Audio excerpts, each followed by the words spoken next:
In this video, we're going to take a look at a density curve, the two numbers that we need in order to make a density curve, and then finally we'll look at the relationship between the mean, the median, and the actual density curve itself.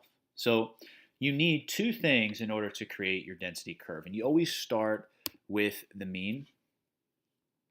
So you need the mean, and then you also need the standard deviation.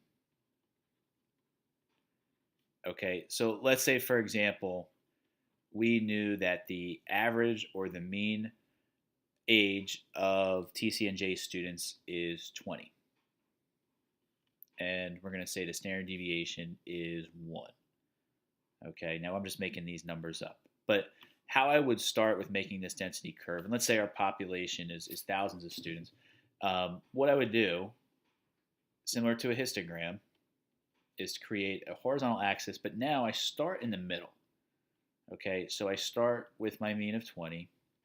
And then what I always recommend students do is to basically give yourself 7 notches along this axis. So I want 3 to the right, so 1, 2, and then 3, and then same thing in this direction, 1, 2, and 3. And the width of each one of these, okay, is going to be my standard deviation. Okay, so what that means for us is this would be 21, 22, 23. In the opposite direction, I'll go 19, 18, and 17. Okay, so here's my standard deviation. It represents the width. The mean represents the middle. From here, I can draw my curve, and I'm going to start right up here. And I'm going to start with a dot, and I'm just going to slope it off to the left as best I can, making sure that as I draw it from left to right, it starts to slope down, but it never quite touches the axis. And then this same shape, I want to mirror it on this side.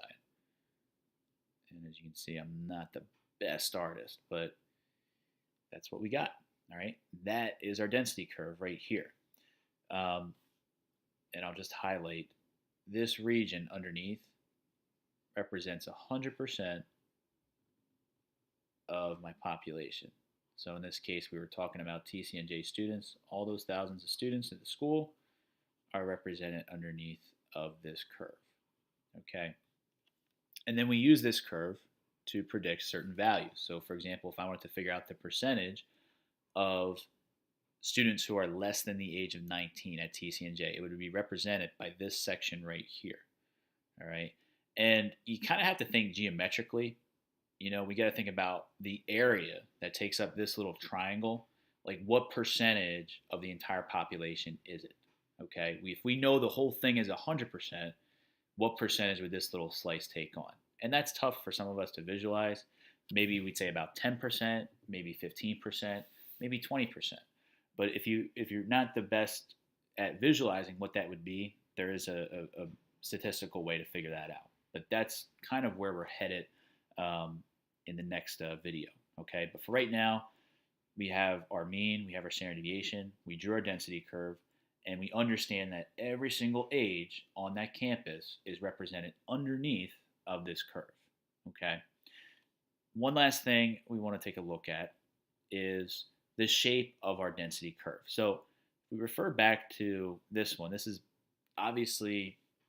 a normal symmetrical distribution, but as we go back up here, you'll see that these are not symmetrical in nature at all. In fact, each one represents a skewed right distribution.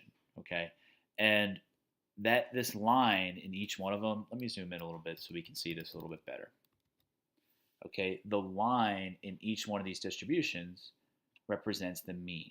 Okay, and just a fun fact about the mean is the balancing point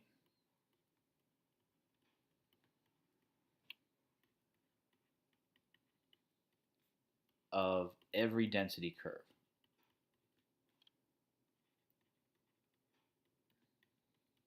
Now, this will most likely be the only time we look at a skewed distribution and the relationship that it takes on when you look at the density curve.